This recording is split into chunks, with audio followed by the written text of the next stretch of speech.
नमस्कार, आप देख रहे हैं बिग ब्रेकिंग। शुरुआत बैतूल से करेंगे। बैतूल से बड़ी खबर मिल रही है। तन्मय रेस्क्यू मामले में बड़ा अपडेट। अभी भी रेस्क्यू ऑपरेशन चल रहा है। अब तक कोई कामयाबी हाथ नहीं लगी है और वक्त लग सकता है। अभी और वक्त लग सकता है। एनडीआरएफ, एसडीआरएफ समेत 4 जिलों का अमला रेस्क्यू में जुटा हुआ है।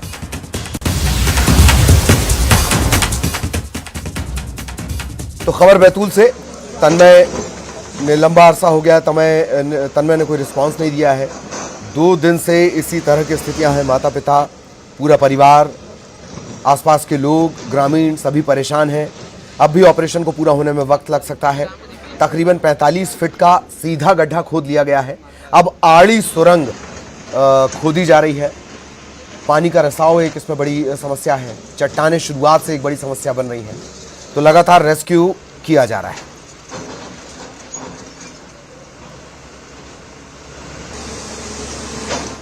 तन्मय को बचाने के लिए रेस्क्यू ऑपरेशन तेजी से चल रहा है और अब गड्ढे की खुदाई पूरी हो जाने के बाद अब आप देख सकते हैं यहाँ पर एसडीआरएफ की जो टीमें हैं वो टनल बनाने के लिए ग्राउंड जीरो पर पहुंच चुके हैं, यानी कि जहां से 10 फीट की हॉरिजॉन्टल खुदाई होनी है वहां पर जो टीमें हैं वो पहुंच रही हैं। आप देखेंगे नीचे आपको जो एसडीआरएफ टीम के जो मेंबर्स, एनडीआरएफ टीम के जो मेंबर्स हैं वो वहां पर आपको जाते हुए दिखाई देंगे और यहाँ पे मशीन की मदद से, और अगर ज्यादा वाइब्रेशंस होते हैं तो जो मैनुअल खुदाई का काम है वो यहाँ पर किया जाएगा। और कोशिश शासन प्रशासन की यही है कि जल्द से जल्द इस पूरे ऑपरेशन को अंजाम दिया जाए, जल्द से जल्द इस पूरे ऑपरेशन को खत्म किया जाए और एक बार फिर से तन्मय हम सब के बीच हंसता खेलता हुआ नजर आई। ये सबसे पहली एक्सक्लूसिव तस्वीरें आप सिर्फ और सिर्फ न्यूज 18 पे देख रहे हैं। जो टीम है टनल बनाने के लिए, अपनी अगली कार्रवाई के लिए जो है वो वहां गड्ढे के अंदर पहुंच चुकी है। करीब 45 फीट का गड्ढा किया गया था। हालांकि चिंताजनक बात यह है कि तन्मय की ओर से कोई भी रिस्पांस नहीं मिल रहा है जब से ये पूरा रेस्क्यू ऑपरेशन चल रहा है। लेकिन अब उम्मीद यह है कि जिस तेजी से रेस्क्यू ऑपरेशन को आगे बढ़ाया गया है जल्द ही तन्मय तक पहुंचा जा सकेगा और तमाम तैयारियां पूरी हो गई। जैसे ही तन्मय बाहर आता है तो उसे इस स्ट्रेचर की मदद से एम्बुलेंस तक पहुंचाया जाएगा और तुरंत जो लाइफ सेविंग ड्रग्स है, लाइफ सेविंग इक्विपमेंट्स है वो यहाँ पर उसे प्रदान किए जाएंगे। और आप यहाँ तस्वीरों में देखेंगे एम्बुलेंस भी यहाँ पर तैनात कर दी गई है। तो यानी कि अब और भी ज्यादा तेजी से रेस्क्यू ऑपरेशन को अंजाम दिया जा रहा है। अब कुछ देर का और हम कह सकते हैं कि इंतजार। टनल बनने का काम जैसे ही पूरा होगा, सरफेस जैसे ही बोरवेल का मिलेगा और तन्मय तक टीम जो है बचाव दल की वो पहुंच जाएगी। वीडियो जर्नलिस्ट मोहसिन के साथ न्यूज 18 के लिए बैतूल से वासु।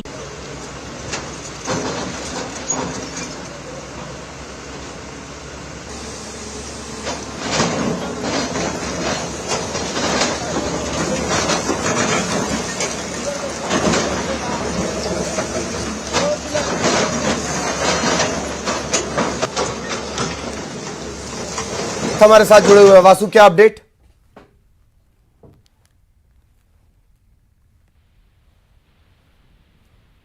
वासु, अगर आप तक मेरी आवाज पहुंच रही हो तो क्या अपडेट? अब आड़ी खुदाई होनी थी एक सुरंग की शक्ल में, क्या अपडेट?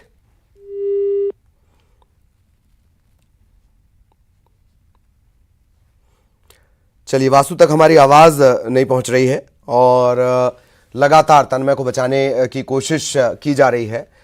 और अब तकरीबन 45 फीट के सीधे गड्ढे के बाद एक जो रेस्क्यू का तरीका आमतौर पर इस तरह से होता है कि अब बोर तक एक सुरंग खोदी जाएगी। पानी इसमें दिक्कत है, चट्टानें इसमें दिक्कत हैं और हम कोशिश कर रहे हैं कि सहयोगी वासु हमारे साथ जुड़ें और फिर हम उनसे अपडेट लें।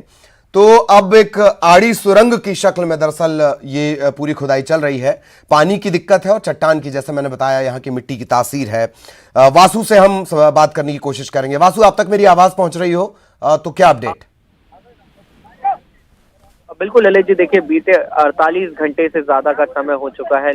जो तन्मय है वो जिंदगी और मौत के बीच लगातार जंग लड़ रहा है, लेकिन अब तक जो रेस्क्यू ऑपरेशन है वो अपने अंजाम तक नहीं पहुंचा है। हालांकि शासन प्रशासन की टीम मौके पर मौजूद है।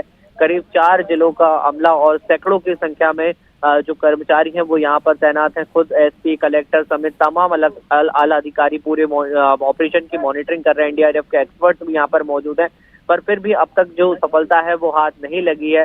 45 फीट नीचे तक जो खुदाई का काम है वो पूरा हो चुका है और अब एक 10 फीट की हॉरिजॉन्टल टनल बनाने का काम जो है वो यहाँ पर शुरू हो गया है मैन्युअली। और कुछ मशीनों की मदद से यहाँ पर टनल बनाई जा रही है। और टनल बनाने में ज्यादा मशीनों से इसलिए भी काम नहीं लिया जा सकता क्योंकि कहीं ना कहीं ये डर भी प्रशासन को बना हुआ है कि अगर ज्यादा तेज मशीनें चलती हैं, ज्यादा तेज वाइब्रेशंस होते हैं तो उससे तन्मय को कुछ नुकसान ना हो, कुछ जो चट्टाने हैं, कुछ पत्थर हैं वो खिसके ना, जिससे मुसीबत और ना बढ़ जाए। इसलिए बहुत सेंसिटिवली, बहुत क्रिटिकली इस पूरे ऑपरेशन को अंजाम दिया जा रहा है और फूक फूक कर एक एक कदम यहाँ पर बढ़ाने की कोशिश की जा रही है। और यही वजह है कि समय लगातार ज्यादा लग रहा है और 48 घंटे से ज्यादा का समय अब तक बीत चुका है, 2 रातें बीत चुकी हैं और काफी सर्द ये पूरा इलाका है क्योंकि चारों तरफ से पहाड़ों से, जंगलों से घिरा हुआ ये पूरा इलाका है। ऐसे में आप समझ सकते हैं कि जो मासूम उस गड्ढे में फंसा हुआ है उस पर क्या कुछ बीत रही होगी। जी, जाहिरा तौर पर क्या कुछ बीत रही होगी। और चिंता की बात यह भी है कि रिस्पॉन्स अब मिलना बंद हो गया तन्मय से।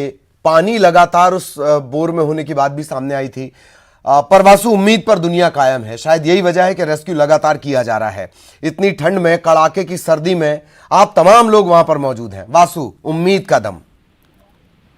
बिल्कुल, देखिए उम्मीद पूरी है। परिवार जो है वो लगातार प्रार्थनाएं कर रहे हैं, दुआएं कर रहे हैं। पूरे ग्रामीण यहाँ पर मौजूद है, शासन प्रशासन के साथ कंधे से कंधा और कदम से कदम मिलाकर चल रहे हैं। जहाँ प्रशासन टेक्निकली और तमाम सारी मशीनरी की मदद से यहाँ पर रेस्क्यू का काम कर रहा है, तो ग्रामीण भी अपना पूरा योगदान दे रहे हैं। खाने पीने की तमाम सारी जो पूरे प्रशासन के लिए व्यवस्था है वो यहाँ ग्रामीणों ने की है। अलाव की व्यवस्था जो है वो की गई है और तन्मय के लिए लगातार प्रार्थनाओं का दौर जारी है। भारत जो देश है वो विश्वास का देश है और कई चमत्कार यहाँ पर हुए हैं, चमत्कारों का देश है। पहले भी हमने देखा है कि इस तरह के बोर से, इस तरह के गड्ढों से बच्चे जीवित निकले हैं जो पहले हादसे हुए हैं। और एक बार फिर वही उम्मीद है और उसी उम्मीद की दम पर ये तमाम सारे प्रयास, ये तमाम सारी कोशिशें जारी हैं। ललित जी, चलिए, बहुत बहुत शुक्रिया आपका वासु। आप लगातार वासु के जरिए हम अपडेट अपने दर्शकों तक पहुंचा रहे हैं।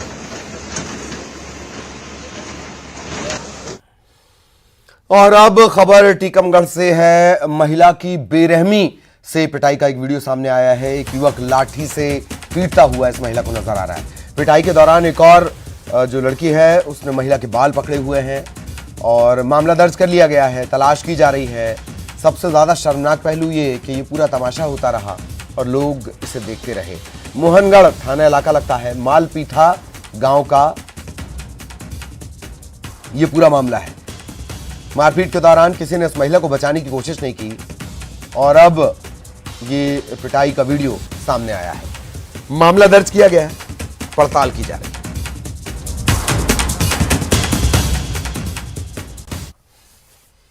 और अब खबर रायपुर से। भानुप्रतापपुर में जीत पर बोले हैं मुख्यमंत्री भूपेश बघेल। मतदाताओं का उन्होंने आभार जताया। कांग्रेस सरकार के प्रति लोगों का भरोसा कायम है, ये बात उन्होंने कही। इसके अलावा दिवंगत मनोज मंडावी के काम पर मुहर लगाई गई है। उन्होंने ये भी कहा कि रमन सिंह उन्हें कभी मुसवा बिलाई बोलते रहे, लेकिन असली बघवा जनता है और जनता ने अपना फैसला सुना दिया। यानी जनता बाघ है और उसने अपना फैसला सुना दिया। बीजेपी दूसरे और तीसरे स्थान के लिए संघर्ष करती नजर आई।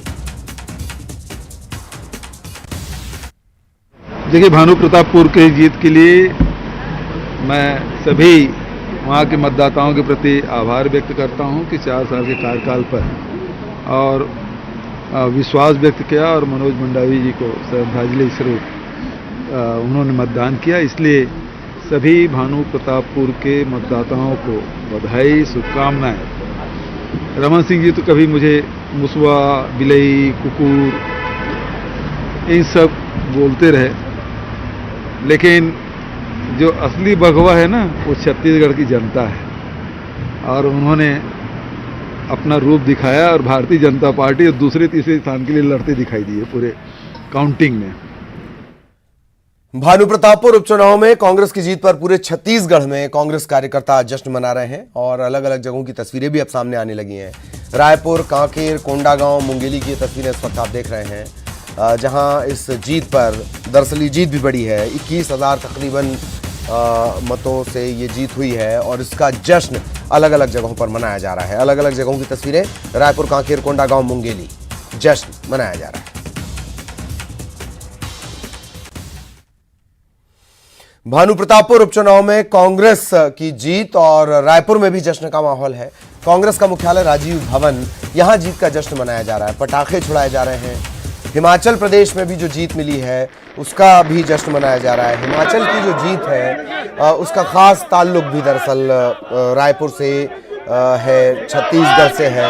मुख्यमंत्री भूपेश बघेल की जो जिम्मेदारी है, ये कहें कि कांग्रेस के जो 3 तारणहार हिमाचल में लगातार सक्रिय रहे, उनमें से एक मुख्यमंत्री भूपेश बघेल हैं। कांग्रेस पार्टी जिंदाबाद जिंदाबाद जिंदाबाद। भानु प्रतापपुर उपचुनाव और हिमाचल में जीत का जश्न इस वक्त राजीव भवन में मनाया जा रहा है। तमाम जो नेता हैं वो यहाँ पर आपको दिखेंगे जो जीत को सेलिब्रेट कर रहे हैं। और एक तरह से बड़ी जीत मिली है, उपचुनाव में भी आपने जीत हासिल की, उसके बाद हिमाचल की भी जीत है। क्या कहें? 2024 में बदलाव के संकेत हैं। जो केंद्र में बैठी सरकार है जिससे देश की जनता पीड़ित है, महंगाई है, बेरोजगारी है, अर्थव्यवस्था गिर रही है, सरकारी कंपनियां बिक रही है, सामाजिक सौहार्द को तोड़ने का काम किया जा रहा है।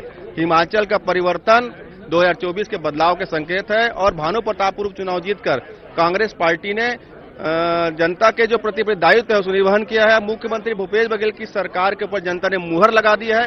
भानु प्रतापपुर की जनता बता दी कि भूपेश है तो भरोसा है। आप क्या कहेंगे? माननीय मनोज मंडावी जी के अधूरे सपने को पूरा करने के लिए सावित्री मंडावी जी ने बहुत भारी बहुमत से चुनाव जीती है। भारतीय जनता पार्टी को सर मानी चाहिए, उन्होंने एक बलात्कारी को प्रत्याशी बनाया है। जनता ने उनके मुंह पे करारा जवाब दिया है। उत्साह का माहौल तो जरूर है, लेकिन जो अभी तस्वीरें दिखाई दी, भानु प्रतापपुर की जीत हुई है और इसके अलावा हिमाचल की भी जीत मिली है और इससे खासा उत्साह जो है वो कार्यकर्ताओं में देखा जा रहा है और इसे एक तरह से 2023 के ट्रेलर के रूप में भी कांग्रेस देख रही है। कैमरा पर्सन इमरान कुरैशी के साथ देवव्रत भगत, न्यूज़ 18 रायपुर। तो सावित्री मंडावी की जीत पर भानु प्रतापपुर में कांग्रेस कार्यकर्ताओं के बीच जश्न का माहौल है और जो नारे लगाए जा रहे हैं वो और भी दिलचस्प हैं। नारे लग रहे हैं कि कका जिंदा है। दरअसल ये बहुत फेमस डायलॉग है, एक बच्चे का वीडियो भी वायरल हुआ था। कका मुख्यमंत्री भूपेश बघेल को प्रेम स्नेह से कहा जाता है, तो कका अभी जिंदा है, ये नारे लग रहे हैं। एक बार खुद भूपेश बघेल भी इसी डायलॉग को अपने अंदाज में बोल चुके हैं।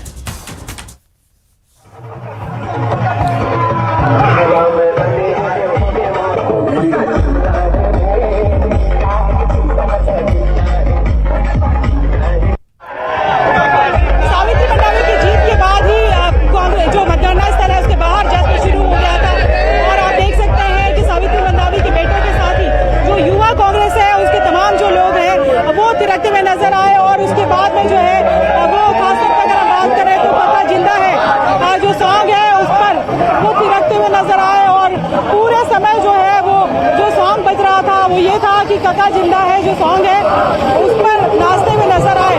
और ये आप देख सकते हैं कि जीत की बहुत अच्छी खुशी चल रही है, बाबा का आशीर्वाद हमें प्राप्त हुआ है और जो जीत का जनता का प्यार मिला उसे मैं बहुत अपने से अपना धन्यवाद व्यक्त करता हूँ। काका को श्रेय दे रहे हैं क्या? जी,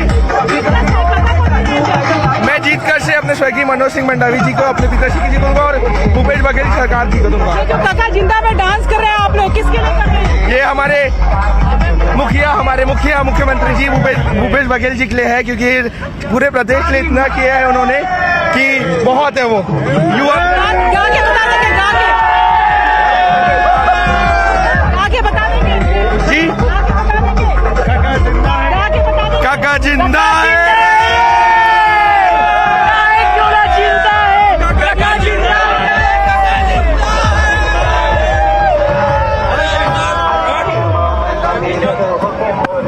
तो ये जो युवा कांग्रेसी है वो काका जिंदा है पर जस्ट गाते नाचते हुए नजर आए। कैमरा पर्सन रोहित श्रीवास्तव के साथ ममता नाजी और न्यूज़ 18 छत्तीसगढ़ काम किया।